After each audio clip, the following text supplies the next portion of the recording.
Hi hello नमस्कार सर्वांना, स्वागत आहे तुमचं माझ्या यूट्यूब चॅनलवर।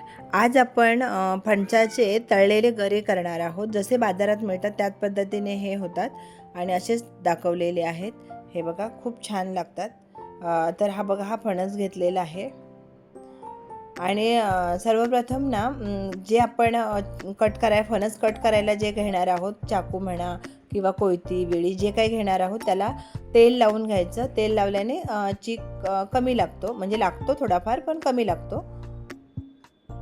आणि हे बघा, आता एक भाग कट करून घेतलेला आहे आणि असं वरची पण एक पात असते तीही कट करून घ्यायची, मग जेणेकरून गर काढायला व्यवस्थित इजी जातं।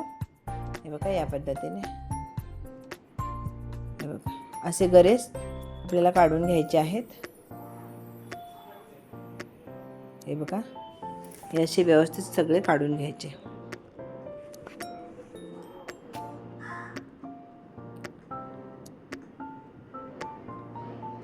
हे बघा, अशा पद्धतीने आता पूर्ण फणसाचे गरे आपण काढून घेणार आहोत।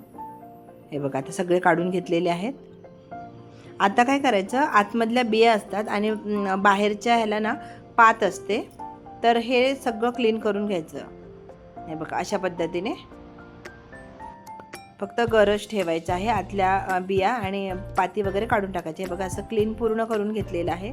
आता उभ्या पद्धतीने कट करून घ्यायचे आहेत, कारण तळलेले गरे हे साधारणतः उभेच असतात, म्हणून उभे कट करून घ्यायचे आहेत। हे बघा, दाखवते। हे बघा, असं या पद्धतीने आपण सगळे गर कट करून घेणार आहोत। हे बघा, सगळे गर कट झालेले आहेत। आता आपल्याला तळण्यासाठी हे बघा, ह्याला हळद लावायची आहे आधी, आणि थोडंसं मीठ टाकायचं आहे। मीठ थोडं कमी प्रमाणात टाकायचं आहे, जास्त नाही टाकायचं, कारण तळल्यावर मग अजून ते जास्त खारट होतं। हे बघा, थोडंसं प्रमाणातच टाकायचं आहे आणि आता व्यवस्थित हाताने सगळ्याला व्यवस्थित मिक्स करायचं आहे। सगळ्याला हळद मीठ लागली गेली पाहिजे। आता झाकण ठेवून 1 तासाभरासाठी तरी ते ठेवून द्यायचं आहे। आता हे बघा, 1 तासाने छान असं सगळ्याला हळद मीठ लागलं गेलेलं आहे। आता एक कढई ठेवायची आहे गरम करायला, आणि मी हे सपोलाचंच नॉर्मल तेल आपण जे खातो तेच वापरलेलं आहे।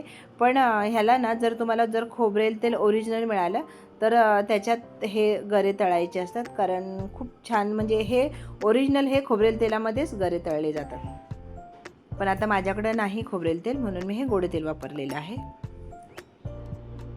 आता थोडं तेल छान गरम झालं की याच्यामध्ये थोडेसे गरे टाकायचे आहेत आणि व्यवस्थित असे कुरकुरीत होईपर्यंत तळायचे आहेत।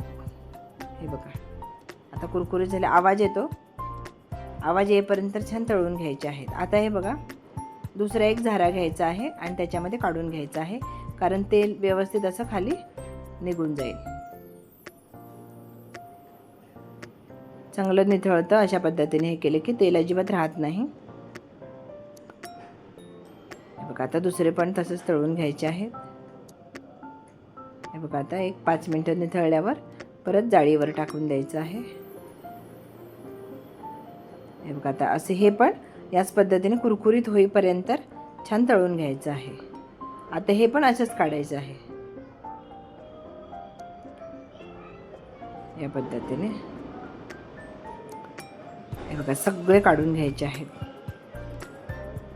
आता आपण जसं दाखवलं आता त्या पद्धतीने सगळे हे तळून घ्यायचे आहेत। हे बघा, सगळे तळून झालेले आहेत, अजिबात त्याला तेल वगैरे काही राहिलेलं नाही। आता ह्याच्यात थोडंसं मी काळी मिरी पावडर टाकते आहे,